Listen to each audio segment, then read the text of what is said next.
perceive the right religion through the intellect. Before what was happening, Islam was brought into bits and pieces. We all know that. And every prophet was brought for a certain community. But when the prophet was brought into this world, he was brought for all of mankind. And that was the time Allah decided, now the minds of mankind are ready to perceive the truth. They are ready to understand the true religion. After the death of the Holy Prophet, there is a scholar by the name of Dr. Ali Al-Wardi, and he says that the religion of equality that was brought into life by Muhammad, look at his statement, the religion of equality that was brought into life by Muhammad was buried in the grave of Ali ibn Abu Talib. The same religion that Muhammad brought was buried in the graves of Ali ibn Abu Talib. Why? Because after the death of Ali ibn Abu Talib, all those leaders who were there, who usurped power, who took power, are the ones who violated the very essence of what the Prophet brought to mankind. Within 50 years, the entire message of the Prophet was massacred, desecrated. And all because the fact is that the Ummah selected the wrong leaders.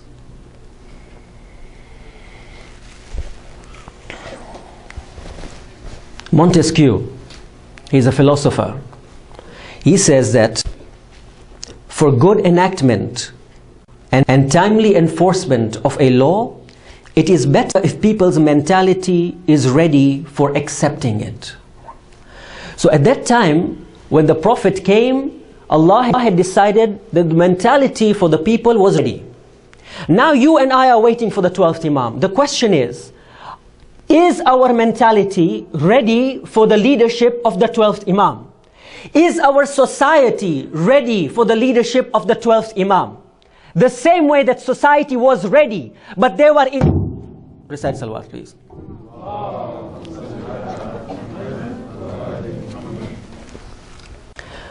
Today we have one main excuse that we use constantly, time and again. You will hear many of us saying it all the time. Nobody is perfect.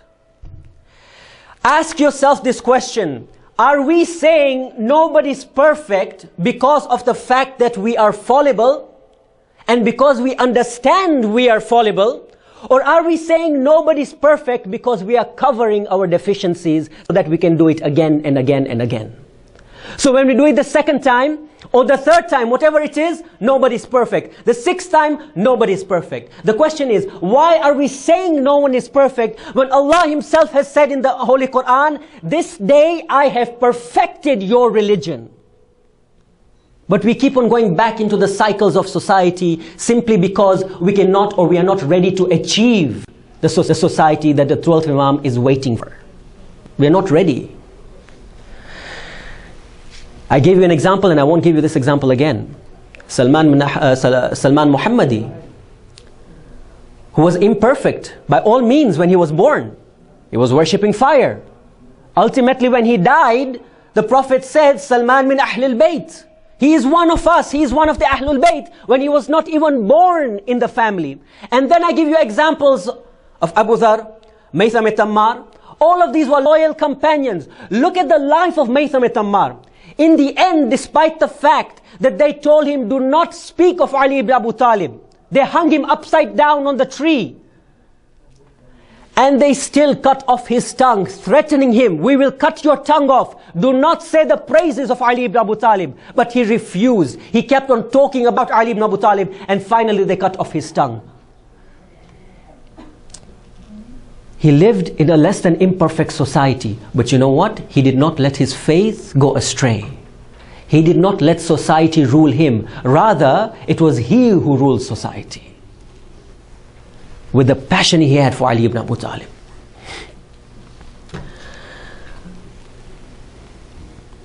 History does not look at what you have gained. When you read books of history, it talks about the character of human beings. And sometimes when our children learn history, either in high school or in colleges or universities, they will always talk about these individuals who have produced good effects in society. And that's a fact. And sometimes leaders will try to emulate them, so that when they see a society before them that was perfect, they will try to put into place whatever the previous society has done, or whatever that leader has done. But the Holy Quran is giving us a perfect indication of what kind of a society to lead, whom to follow. Here it says in Holy Quran, chapter 68, verse number 4, وَإِنَّكَ لَعَلَى خُلُقٍ عَظِيمٍ. You, O Muhammad, you stand on the exalted standard of character. You have the best of character in you. The last of the Prophet. You and I have the best of character for all of time. Yet we do not study the life of Muhammad. We have people who are not Muslims who study the life of Muhammad. Learn about him. Sometimes even apply it. But it is the very Muslims who take no initiative to be able to study these lives and apply it in their lives well.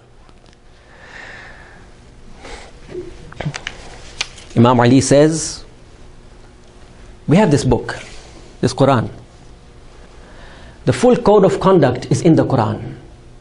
For those students who go to university, before you enter, you sign a piece of paper, code of conduct. You're given a book, yes? How to act. What happens if you do something wrong? And the moment we do something wrong, our entire effect in that college or university or high school or even workplace. Before you enter a workplace, you're given a contract to sign. You are told what is expected out of you. Here we have the Quran. It is a contract between you and Allah subhanahu wa ta'ala, between me and God. It tells us how to lead our lives. Because when the 12th Imam comes, he is not going to go by any other contract but the contract that is written in this holy book. And in our material societies, when we don't follow those contracts, we get rejected, suspended, expelled, terminated. How do we expect then, if we don't follow the Quran, the contract that is laid down for mankind, will we not get expelled and terminated and thrown out of the army of the 12th Imam? Is it not possible? We know the Prophet was perfect in character. We know our Aimma were perfect in character. But look at what Imam Ali says. He says, the knowledge which remains on your tongue, we have this knowledge, agreed. The knowledge that remains on your tongue is very superficial. The intrinsic value of knowledge is that you act upon it. That is true knowledge. So what if you know the entire life history of the Holy Prophet? So what if we know the entire life history of Abu Abdullah al-Hussein? So what if we know that there was a sword that cut his neck 13 times? So what? That's a good story to tell our kids. But how much of it, of the message that Imam al-Hussein gave on the day of Ashura, do we apply it? Listen, blessings once again to the Holy Prophet.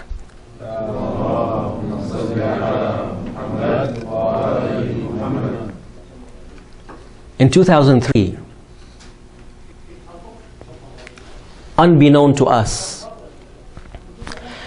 before they were planning to invade Iraq and Afghanistan, all these countries, I can assure you, and if you read the history of the government, for example, the United States and Britain and all that, the amount of planning that went into the armies in order to invade, the amount of money that was spent, I think we all know that in the news.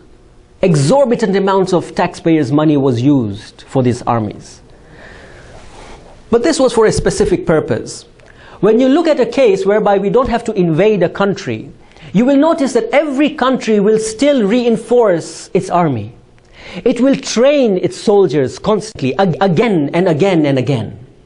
It's going to use our money, the taxpayers' money, to be able to train those same soldiers, even though that country is not under any threat of attack.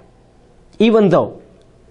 These same soldiers who are recruited perhaps at the age of 18, up until the age of 25, 27, you name it. Sometimes they have to get up at 4 in the morning to complete their physical exercises. Their diet has to be rigid.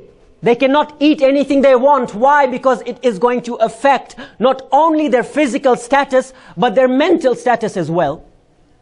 You can imagine billions of dollars going into this army. And not only that, every country has to try and make sure that their army has stepped up to the next technology that has advanced. You can imagine today if there's a country that is still using technology of 50 years ago, it is not going to stand against any country that wishes to invade it. Am I right? Every country has to make sure its borders are secure. I'm repeating this again. Even though there is no threat of any attack, they have to make sure their borders are secure. They have to make sure they are ready. They have to make sure they get a commitment from their own citizens that you will defend the country whenever the need arises. Even at 2 in the morning, if we have to wake you up, you have to be ready. They have to secure the borders. How much resources, how much effort, how much money is put into the army? But it is put into the army that is only practicing jihad-e-kabir. An army that is only practicing the smaller jihad. The question then is, the bigger jihad that we have to fight, how much effort are we putting it in there in relation to the smaller jihad? Are we using the right resources? Are we being rigid in our diets? Are we being controlling to ensure that not the borders of the country, but the borders of our faith is secure? But the problem is, the borders of our faith